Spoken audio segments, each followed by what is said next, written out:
Full కోపంలో ఉన్నప్పుడు night ఒక వీడియో కనిపించింది. ఆ వీడియో చూశాక మన తప్పు ఉన్నా లేకపోయినా అమ్మాయిలకి సారీ చెప్పడంలో తప్పే లేదనిపించింది.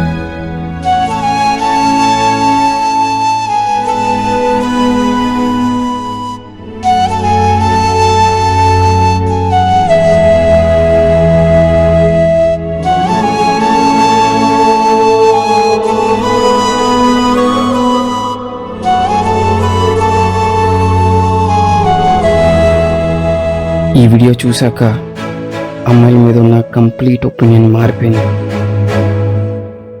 ఈ వీడియో అంతలా నన్ను కదిలించేసింది. వెంటనే తనకు కాల్ చేసి